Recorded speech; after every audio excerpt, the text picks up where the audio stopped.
Pak? Alhamdulillah sehat, luar biasa. Hari ini saya ada kabar yang baik dan sekarang insya Allah selalu gembira.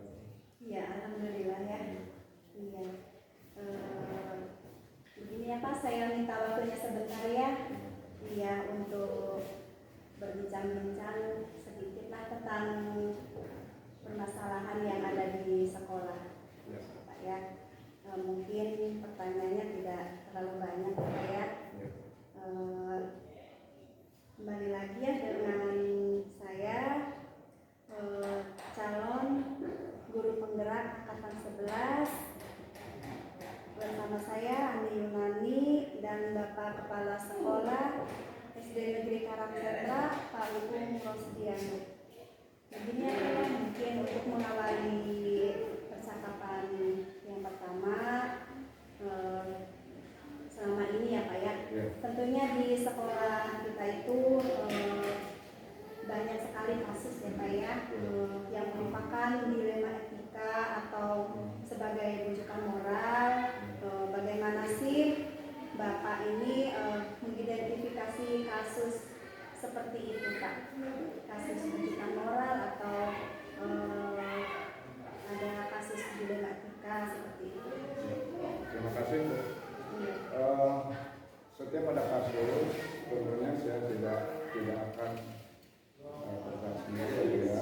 Tentunya ada guru-guru yang sangat luar biasa, mungkin guru kelas atau guru studi, itu saya akan libatkan supaya tidak salah sasaran atau siapa sih anak atau siswa kita yang etikanya rendah, itu baru kasih masukan melalui terutama yang dari guru kelas bidang studi.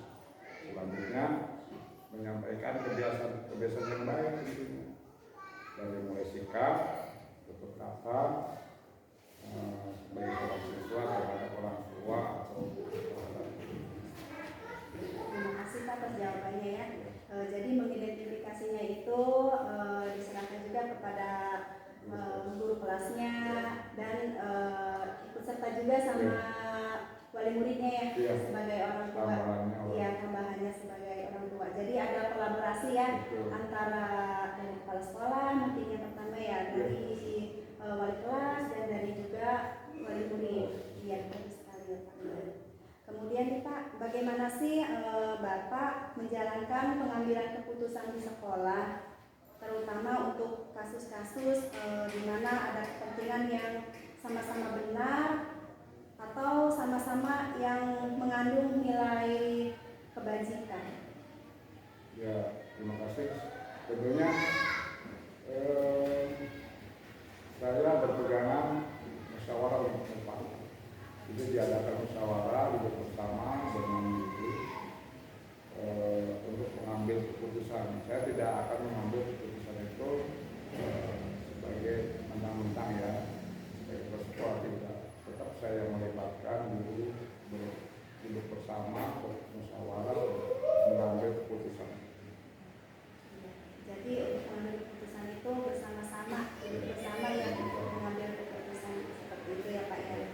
Kemudian Pak, langkah-langkah atau prosedur seperti apa sih yang biasa Bapak lakukan selama ini? Tentunya dengan pendekatan inquiry ya, pendekatan pribadi ya. Jadi anak itu kita rangkul, kita anggap anak itu atau siswa itu anak kita sendiri, supaya dia tidak merasa selalu disalahkan. Tetap kita rangkul, kita bujuk, kita secara pelan-pelan, secara halus. Maka khawatirnya kalau langsung kita kerasi atau kita gas seperti itu, khawatir di rumah itu berbeda. Jadi itu kita rangkul dulu.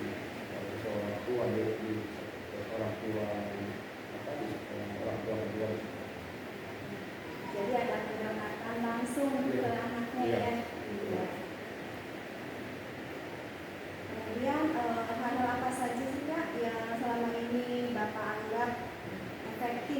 pengambilan keputusan pada kasus pembunuhan ini? Tantangan ya. Iya Pak. Tentu tantangan ini ya dari setiap kasus itu berbeda ya. Berbeda latar belakang.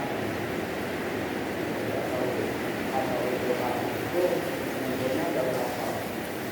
Itu yang muncul.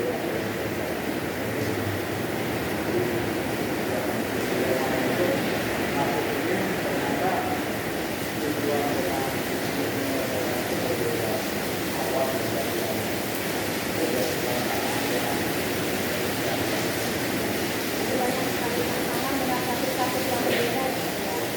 Iya. Kemudian nih Bapak ini kan memiliki sebuah kepala ya, sehingga ya saya atau jadwal tertentu dalam penyelesaian kasus wilayah kita ini, apa Bapak itu secara langsung atau memiliki apa ya jadwal sendiri seperti itu untuk menyelesaikan masalah. Kalau masalah saya pendapat atau berpikir setiap masalah itu jangan dihindar. Setiap masalah harus diselesaikan. Setiap masalah harus ada. Kayaknya ya hari ini ada masalah, hari ini harus selesai. Hari ini tidak selesai, terus pelan-pelan dilakukan. Jadi tidak dijadwal. Penyelesaiannya kalau ada kasus jadi langsung diselesaikan ya, jadi tidak ada jadwal ya. Terima kasih Pak.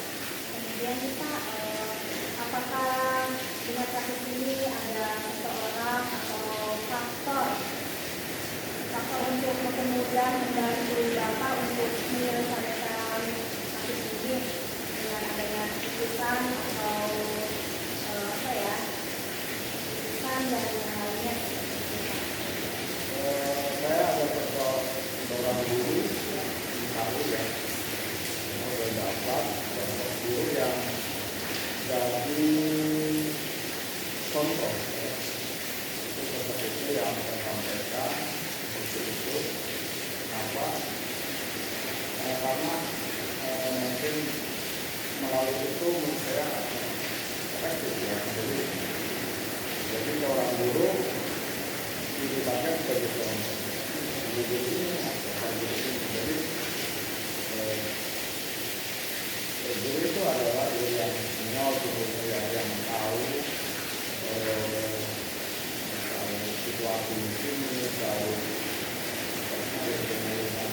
tahu ya keadaan di sekolah ini. Jadi saya melibatkan seorang guru yang attitude-nya baik, yang berkelakuan baik, yang dari tutur kata dan tingkah laku yang baik. Jadi kita melibatkan seorang guru.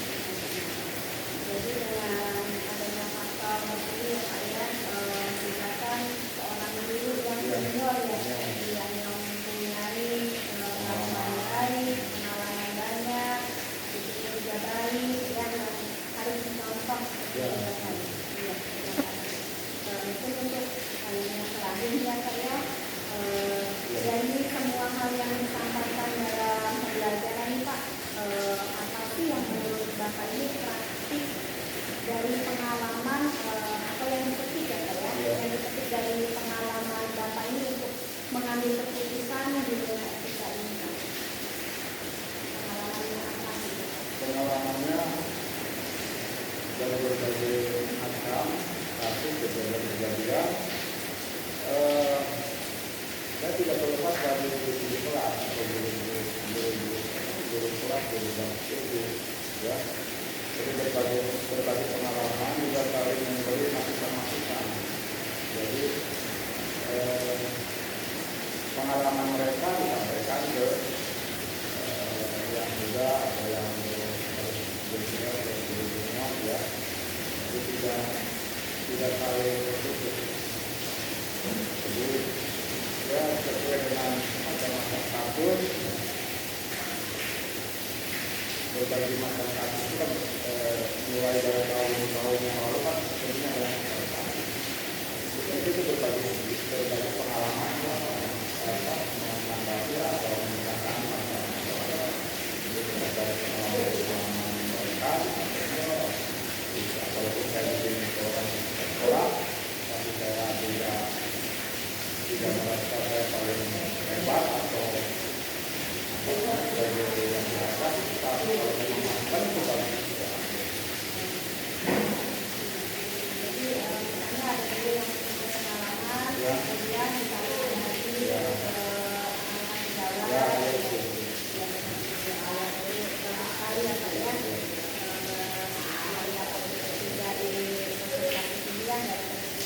dengan ini mungkin kita memang untuk perpisahan pada hari ini ya Pak ya. Mudah-mudahan tugas yang diberikan kepada Bapak atau saya ya atau semua guru ini bisa berjalan dengan lancar dengan adanya kolaborasi dengan semua warga sekolah dan pemilik sekolah, masyarakat, wali murid, Pak ya.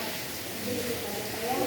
Dan terima kasih atas waktunya ya Pak ya. Assalamualaikum warahmatullahi wabarakatuh. Sukses. Terima kasih Pak. Semangat.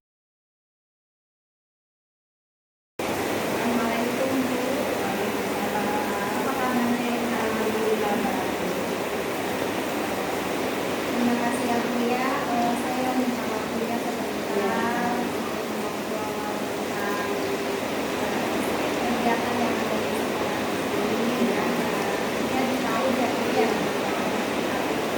sama itu kepala sekolah ya. Sekali lagi terima kasih atas waktunya ya untuk mendengarkan kita tetap kebanggaan gimana. Mungkin sedikit pertanyaan yang ingin saya ajukan yang saya ingin ngobrolkan mungkin tentang tugas guru di tahun ini. Selama ini mungkin di tahun ini ya ada anak kemudian mungkin yang pertama pertanyaannya itu kasusnya mungkin dilema gitu ya. Pasti ada gitu ya dilema atau bukan dilema gitu. Bagaimana sih ibu bisa mengidentifikasi kasus-kasus dilema ini ya atau kebutuhan moral ini di sekolah ini? Yang saya lakukan sih untuk mengidentifikasi kasus terjadi dengan melakukan pengamatan terlebih dahulu terhadap kasus apa yang terjadi. Melakukan pengamatan ya untuk mengidentifikasinya. Kemudian setelah mengamati tentang kasus itu, kemudian bagaimana sih ibu ini bisa menjalankan pengambilan keputusan di sekolah, terutama kasus di mana ada dua kepentingan. Kepentingannya itu yaitu yang sama-sama benar atau sama-sama yang mengandung nilai kebaikan. Berdiskusi dengan murid dalam ruang ini. Jadi melakukan berdiskusi dengan dewan guru dan kemudian dan yang ketiga. Jadi ada kolaborasi antara murid dan dewan guru. Setelah melakukan diskusi dengan dewan guru dan dewan guru, apakah ada langkah atau prosedur apa gitu ya yang biasa dilakukan selama ini? Prosedurnya apa? Mengecek pengetahuannya dan mengungkap yang mana saja yang akan ditanyakan dengan mendiskusikan dengan dewan guru. Mendiskusikan dengan dewan guru. Kemudian itu selain prosedur itu hal apa saja sih yang selama ini ibu anggap efektif dalam pengambilan keputusan pada kasus dilematika ini? Berdiskusi dengan pihak yang terkait dengan hal tersebut dari hati ke hati akan memudahkan mengambil keputusan tersebut. Jadi dari hati ke hati ya enak biar di permasalahannya itu yang akhirnya mungkin kasusnya bisa diceritakan sedikit saja tentang kasus dilematika ini. Mungkin anak itu mungkin ada yang apa ya istilahnya membuat kekacauan di kelas. Mungkin ada yang dia kasus yang suka mengganggu